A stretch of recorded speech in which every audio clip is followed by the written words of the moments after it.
interesa compartir en esta mañana algo que puede ser redundante para algunos, puede ser hasta repetitivo, puede ser como obvio. ¿Quién no puede saber esto? Hoy voy a tratar de definir lo que es fe bajo el concepto de una confianza absoluta, una entrega absoluta. Y déjeme darle algunos ejemplos. Tuve una pequeña discusión con unas personas que cuando compartí la información me pedían la fuente. ¿Cuál es su fuente de información? Obviamente, si yo había transmitido esta información y la había puesto en las redes sociales, confiaba en mis fuentes. Había puesto fe en que estas personas que me habían alcanzado el material eran altamente confiables. Para los receptores que me pedían fuente, la naturaleza, el origen de donde yo había sacado eso, obviamente necesitaban mucho más que un familiar, un amigo, alguien que yo conozco personalmente. No era suficiente que fuera mi pariente, mi amigo o mi conocido. Necesitaban otro tipo de fuente. Y luego de pensarlo por algún momento, me di cuenta que en realidad la discusión no se trataba en tener o no tener fuente. La discusión se remitía a un acto de confianza. ¿Podía esta persona confiar como yo confiaba? Claro que no. Y no podía confiar simplemente porque no conocía la fuente. No había tenido contacto. No sabía quién era la persona. ¿Cómo confiar en un desconocido? En la semana también, y agrego este otro particular, una de mis hijas publicó acerca de los distintos estadios, cómo el muchachito o los hijos van respondiendo con su papá, especialmente con su papá. Cómo los actos se van generando a lo largo de la vida de un hijo y cómo el papá pasa de un superhéroe a una persona que no sabemos si es digna o no de confianza. Y hay una línea, una franja de preadolescencia hasta 25 años más o menos, en los que se genera toda una desconfianza. Hasta que luego vuelve a recuperar confianza en el papá y ya en la edad de los 30 años, el papá es el libro de consulta. El papá es lo más confiable que uno tiene. En ese estadio de preadolescencia a la adultez temprana han pasado actos de desconfianza que han tenido que ver con la necesidad de recurrir a otras fuentes que uno creía que era más confiable, ¿sí? Y eso yo le llamo fe, recuperar la fe. Yo podía publicar en las redes sociales porque tenía fe en que lo que se me había pasado era cierto. Y el muchacho volvía a recuperar confianza y pedir consejos y etcétera, lo vuelve a recuperar a partir de que comprueba una vez más que la fuente única de confianza es su papá, sus padres. ¿Qué dice la Biblia con respecto a la fe? Hebreos capítulo 11, versículo 6 dice: pero sin fe es imposible agradar a Dios, porque es necesario que el que se acerca a Dios crea que le hay y que es galardonador de los que le buscan. Sin fe es imposible agradar a Dios. Desde el concepto fe es igual a confianza, tendríamos que decir que sin confiar o sin entrar en absoluta confianza a Dios es imposible agradarle. ¿En qué debemos tener confianza? ¿Dónde debe traducirse confianza? ¿O cómo yo puedo decir tengo fe? Bueno, vamos a la primera cosa. Confianza en su palabra. El creyente confía o pone fe en la palabra de Dios. En la palabra de Dios se nos dice que Él es el Dios creador y que Él es el Dios que hace todas las cosas. Todas las cosas provienen de Él y van hacia Él. La Biblia no cuestiona el origen de Dios, no da el origen de Dios creador, porque simplemente Dios se presenta. El libro, la Biblia, es la introducción, la carta de Dios hacia los hombres. De manera que no va a cuestionar su origen. No va a hablar, no tiene necesidad de eso. Simplemente Él va a decir, yo soy el que soy. Entonces, la primera confianza que pone el creyente es que este libro que nos ha sido enviado, que ha sido dado por el Creador, es altamente confiable. Si Dios se animó a escribir, todo lo que dijo y que escribió allí es altamente confiable. Si usted dice que es creyente y usted hay porciones de la Biblia que no cree, lo está haciendo a este libro un libro que no es confiable. Cree algunas cosas, otras cosas no las cree. Esto es desconfianza. Es como decir, bueno, mi papá dijo tal cosa y parte tiene razón, pero la otra parte no la tiene. No hay una confianza completa. Y recordemos en este punto, y hagamos un pequeño paréntesis, Dios es Padre. Se ha definido como nuestro Padre. Un Padre que trata de comunicarse con su palabra y que nos arroja confianza. Para el creyente, para el verdadero confiado, entonces la palabra no entra en duda. No deberíamos estar dudosos de la palabra porque si Él lo dijo, es y debe ser así. Dios es un Dios creado, eso dice el humanismo. Dios es un invento de la religión, eso dicen los agnósticos, los ateos.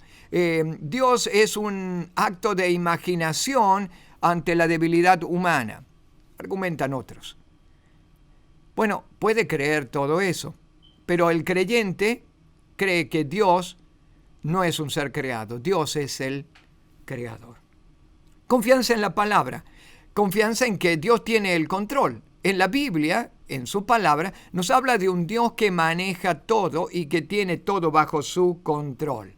No son las circunstancias, a Él nada lo sorprende, no son cosas de azar las que promueven o que nos llevan a uno o a otro lugar.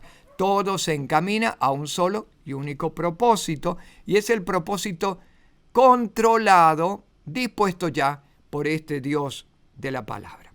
Otra cosa que ocurre en la palabra, o el acto de confianza que le damos a la palabra, es que Él tiene el poder sobre todo y todos.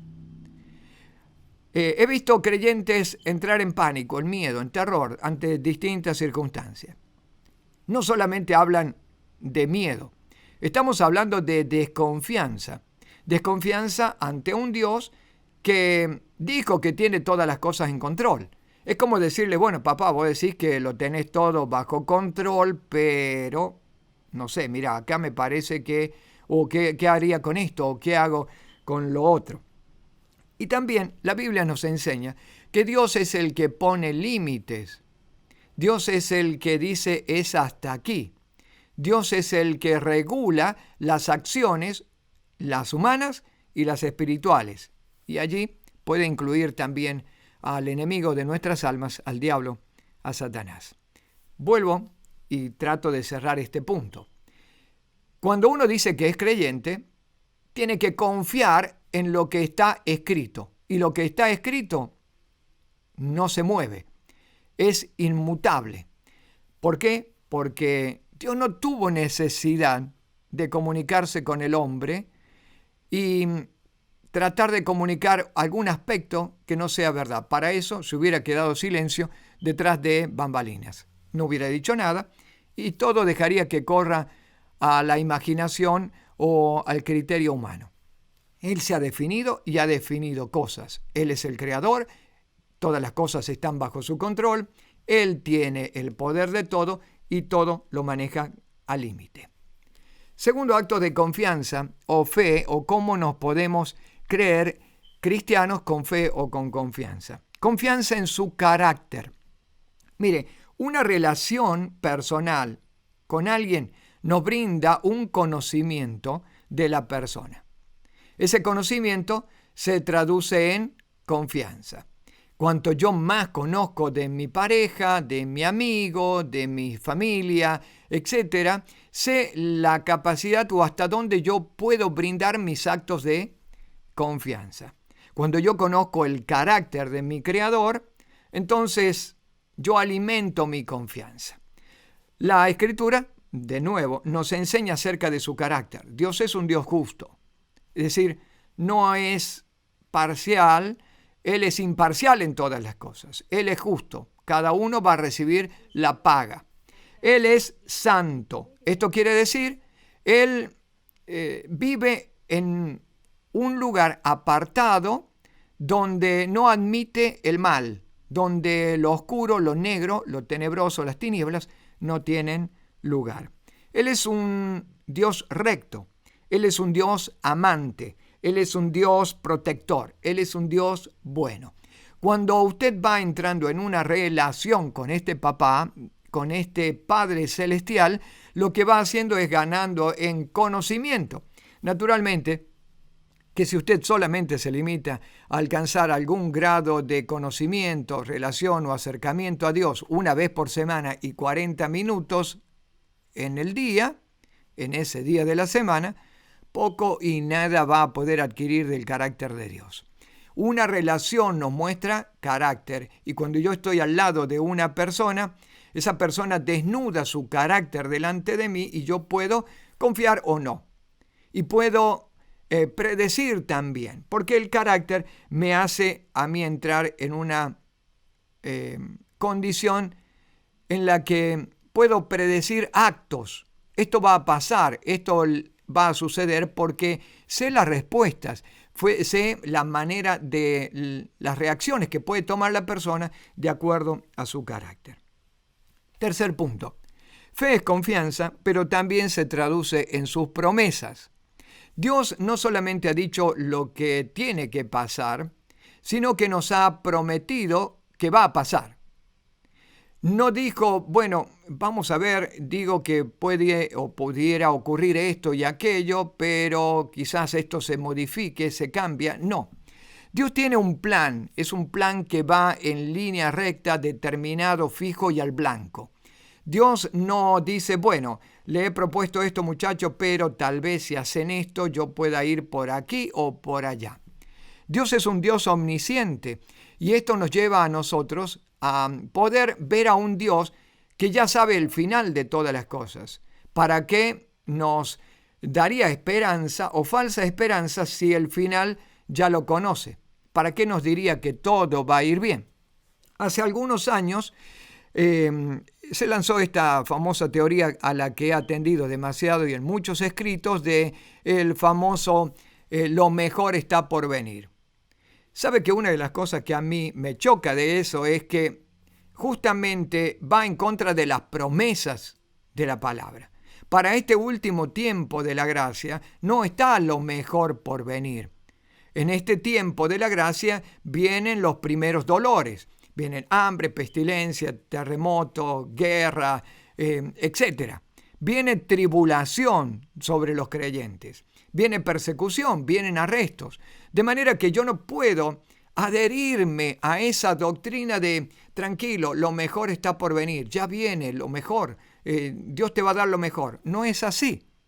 Si algo nos ha prometido Dios para este tiempo y fiel a sus promesas que lo va a cumplir es: en el mundo tendréis aflicción, pero confiad, yo he vencido al mundo.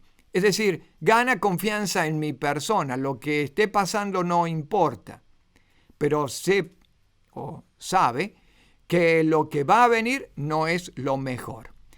Cuando salí de una iglesia en buenos términos, porque no nos entendíamos doctrinalmente con el pastor adhería a este tipo de doctrina, ¿no? Lo mejor está por venir. Y sus palabras tristes finales de él para mi persona es: lo que pasa, pastor, me dijo, es que tienes demasiada Biblia. Sí, tenía demasiada Biblia dentro de mí como para dar lugar a todas las tonterías, especulaciones, sueños sin realizar y sueños ilusos, vanos, de falsos predicadores o profetas. No podía darle lugar a eso porque la palabra me decía lo contrario. Ahora, ¿por qué yo no podía adherir a esa doctrina? ¿Por qué no me podía mover con comodidad? Porque mi confianza está en la palabra escrita, no en la profecía hablada en este último tiempo. Lo que él dijo se va a cumplir, sus determinaciones son firmes y el verdadero creyente se aferra de lo que dice la palabra de Dios, no lo que puede decir fulano de tal, y entre esos me incluyo Rubén Herrera. Por último, confianza en su salvación. El verdadero creyente no especula, hoy me salvaré, tal vez sí, tal vez no. Bueno, tendré que orar antes de dormir y arrepentirme, no sea cosa que me muera y me pierda. La confianza del creyente está en lo que Cristo hizo. La confianza del creyente no está en lo que el creyente puede hacer. La confianza está en su sacrificio y cuando Él dijo en la cruz del Calvario, consumado es, lo que Él dijo es negocio terminado, cerrado, deuda pagada. Y toda mi deuda ha sido pagada si yo adhiero a este Salvador, si yo recibo el perdón, si yo soy lavado por la sangre vertida en esa cruz del Calvario. Mi confianza, ¿dónde está puesta? En ese sacrificio. Mi salvación no está puesta en lo que yo deba hacer, en lo que pueda hacer. No es mi responsabilidad de aquí en más. Es mi única confianza la sangre de Cristo y su sacrificio. Fe del creyente tiene que ver con lo que Él ya hizo, no lo que yo pueda hacer. Y aquí entramos en una línea peligrosa de caer fuera de la gracia. Cuando yo creo que estoy haciendo algo para salvarme. Cuando yo creo que no es suficiente la cruz del Calvario. Cuando yo creo que la sangre de Cristo, bueno, limpia algunos pecados, pero no sé, tendré que hacer algo para purificarme también, porque a este pecado no lo va a alcanzar. Todo eso ofende a la cruz de Cristo. Hebreos habló en el capítulo 11, y cuando habla acerca de la salvación, dice que algunos pisotearon, se volvieron atrás, pisotearon la sangre de Cristo, tuvieron por inmunda la sangre del pacto en la cual algún día o un día fueron santificados. ¿Cuál es la manera de pisotear la sangre de Cristo? Bueno, no se traduce simplemente en un hecho aberrante, significativo, un acto público, profético o algo similar que avergüenza y que es de público conocimiento. A veces, pisotear la sangre de Cristo se traduce en me voy a portar bien para ser salvo. A veces se traduce en voy a diezmar, voy a ofrendar para no perderme. A veces se traduce en voy a dejar esto y aquello, las abstenciones. A veces se traduce en bueno, pero tengo que hacer mi parte. Y todo eso pisotea la sangre de Cristo. Voy terminando. Sin confianza es imposible agradar a Dios porque Él no va a premiar a dudosos desconfiados. Si yo estoy confiando en otras fuentes que no es la palabra de Dios, no soy un creyente. Si yo no estoy confiando en su carácter, poco o nada es mi relación con Él y estoy dudoso de quién Él es en verdad. Si yo no confío en que lo que dijo se va a cumplir y puede cambiarse, estoy entrando en una desconfianza peligrosa y tratando de creer que este futuro se va a cambiar de alguna manera. Si yo no confío en Él para mi salvación y me entrego en un acto, en un arrojo completo de fe, me voy a perder para siempre. Sí, fe es tan sencillo como confiar. ¿Confío o no confío? Y cada uno de nosotros se quedará en este momento pensando en cuántos actos de mi vida no han dicho otra cosa que desconfianza. ¿Cuántos miedos no están diciendo desconfianza? ¿Cuántos pasos dudosos no están diciendo desconfianza?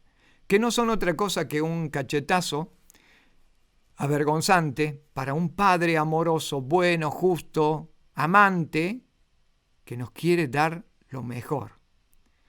Imagínate el cuadro, eres un papá, quieres darle lo mejor a tu hijo y tu hijo no cree que es cierto lo que estás diciendo, no cree que lo puedes hacer, no crees que todo lo tienes ya controlado.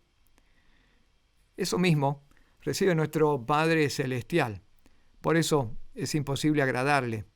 ¿Qué papá se sentiría cómodo cuando su hijo le dice, bueno, es lo que vos decís, pa, pero a mí me parece que mi amigo tiene razón, a mí me parece que es otra cosa, etcétera, etcétera? Como padres humanos nos podemos equivocar, claro que sí. Pero traduzca eso misma o esa misma situación a Dios Padre cuando nosotros le decimos que estamos dudando, que no estamos ciertos. El Señor nos ayude a entrar en una confianza, porque de eso se trata. Las circunstancias van a ocurrirnos, las cosas van a pasar, cada vez se va a poner peor, no mejor, pero lo importante es confiar.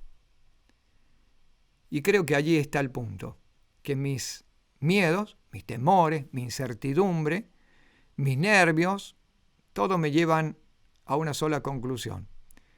No lo conozco bien, o algo está pasando, no creo en su palabra, o no creo en sus promesas, o no sé, algo está pasando, porque estoy diciendo que creo en Dios, pero en realidad no termino de creer.